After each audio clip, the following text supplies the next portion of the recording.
Danny Flexen here for Seconds Out, British and Commonwealth heavyweight champion Daniel Dubois. How you doing? All right, man. Good. Another tough day in the gym, I imagine. Only what 3.5 weeks to go now until the big fight with Joe Joyce. Yeah, What sort of yeah. stage are you at in training camp at the moment? Well, I'm about ready, about nearly ready. I'm really doing, just pushing myself as hard as I can and doing everything I could possibly do, using up the days as best I can to prepare to beat Joe.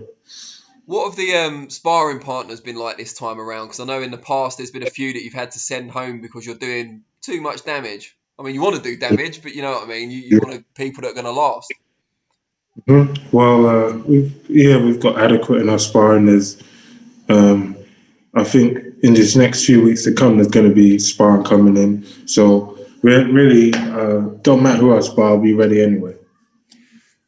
How different do you feel this training camp's been to ones you've had in the past? Because this is the biggest fight so far as a pro, but do you feel training's changed in any way, or is it just business as usual? Yeah, business as usual, but with a little bit of, help from outside, influences, away from the gym. We do, strength and conditioning and other stuff that we haven't done before. So it's all putting it into the system. So when I'm ready in the fight, I'll be able to use it. And the strength and conditioning you said you haven't done before, have you used a specific person? Is it stuff that you've worked out yourself or with your family? What sort of things have you been doing?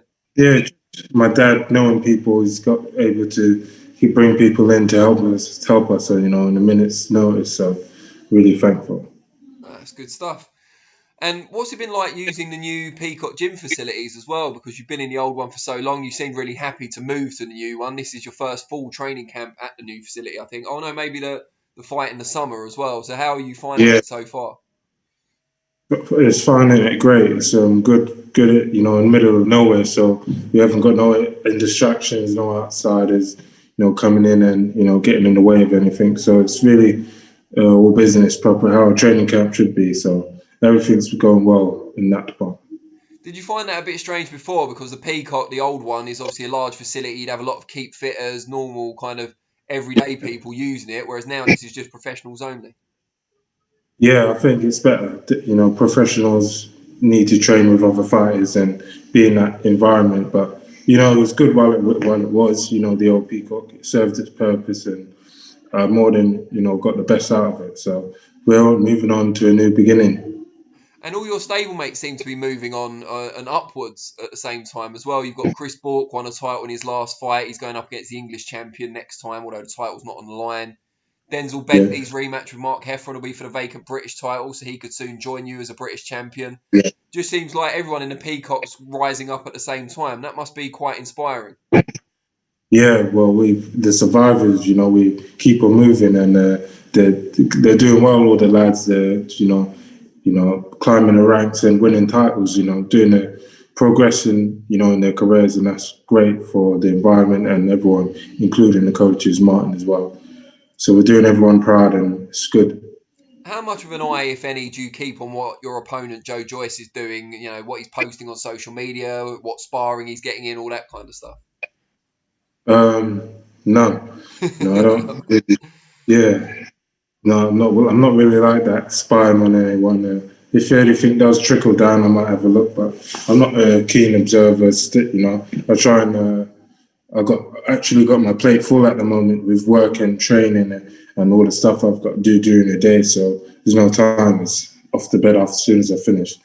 Do you prefer it that way? Are you someone that likes to have a full day and just be exhausted by the time you go to bed and then ready to go again the next day? Do you like it that Yeah, easy? I prefer it to be till train till I'm exhausted till I feel like I'm gonna drop. So yeah, then I ain't got no time for to ponder and think about things too much. So yeah.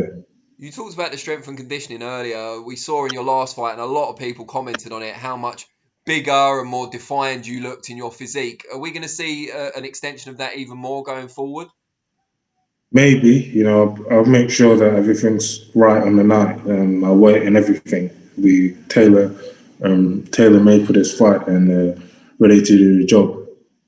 Let's talk about some recent heavyweight happenings. We at the weekend just gone, we saw Alexander Usyk make his second heavyweight fight. Um, more impressive, I thought, than the first against Chaz Witherspoon, who was a late substitute, of course. Derek Chisora gave a typically gallant effort, but seemed to come up short for most people at the end. What did you make of it? I thought Chisora did well. You know, he gave his best on the night, and credit to both guys for putting on a good show. And it was Usyk's class and better boxing skills and athleticism that carried him through the fight, and he kept it going all night. Obviously, the size disadvantage didn't prove to be a pivotal factor in Chisora's favour this time around. But when Usyk fights some of the bigger fighters in the heavyweight division, like yourself, like Anthony Joshua, like Tyson Fury, do you think that could be a bit of a problem for him? Yeah, I think so. Coming up in weight, and he doesn't really, saying that, he does punch really hard, and speed kills. And but I think at heavyweights, all their skill and everything can be nullified because we're so big. You just really need to be an athlete and able to box.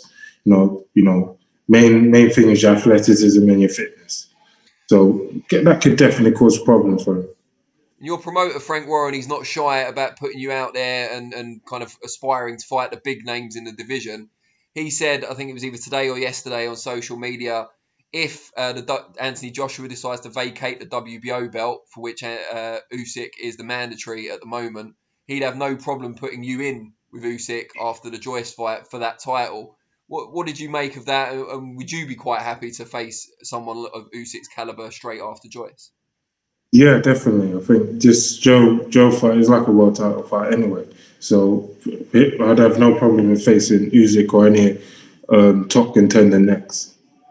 Good stuff. And we found out probably about an hour and a half ago now that Dillian Whyte, Alexander Povetkin is off due to Povetkin failing a test for COVID-19. It's going to be rescheduled. They're hoping for early next year. What did you make of that? And is there still a possibility in your mind of Dillian Whyte fighting someone else at such short notice? Yeah, I'm sure I can, fill in an opponent. But I didn't even know about that Povetkin getting COVID thing. It's crazy times. One little thing like that, pulled, stop the rematch. But yeah, I think there's definitely many contenders out there that they can fill in for him. Yeah. It's a tough position to be in, I guess. He's coming off that devastating defeat, wanted to right the wrongs. He'd have been kind of pumped up in training camp, looking forward to getting revenge. And now, 3-4 weeks to go? No, not even that. Maybe 2.5 weeks to go. They've now got to find someone else if he stays on the card. It could be a bit of a risk, I suppose. Yeah. I think once you've been in camp for that long and you're coming that close to the fight, you should be at levels, and especially where he is now, he's a contender, world title level. So he'll have to be ready for whoever they put him in with if it still goes ahead. But yeah, I was looking forward to the Povetkin rematch. I'm sure everyone else was, to see if it was just a lucky punch or what they were saying it was. With your business head on, though, would you like to see them just kind of scrap the main event? Because you and Joe are a week later. In theory, a lot more people might watch your fight than are already going to, because the Whyte fight will be off. If people have got not a lot of money at the moment, want to choose between the two. Yeah. Oh yeah. Watch us, man. We're the real. This is going to be the real fight. The up and coming. The crossroads. This is it. This is a really big heavyweight fight and a big fight for boxing fans all around the world. And if you could pick your next fight after Joe, and I know you don't want to look too far beyond him, I completely understand. But if it all goes well against Joe and you come out with the victory, who or what would you choose for your next step? Would it be a specific title fight, a specific opponent? What if you were in charge? Again, they're talking about Usyk. I don't mind.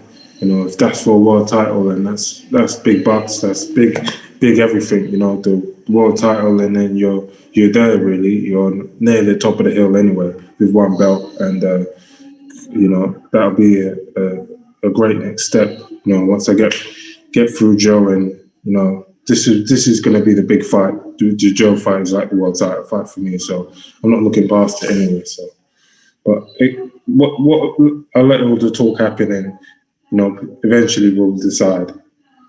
Great stuff. Well, I really appreciate your time, especially when you're so busy at the moment. And fingers crossed, we witness a great fight on the 28th. And yeah, best of luck to you.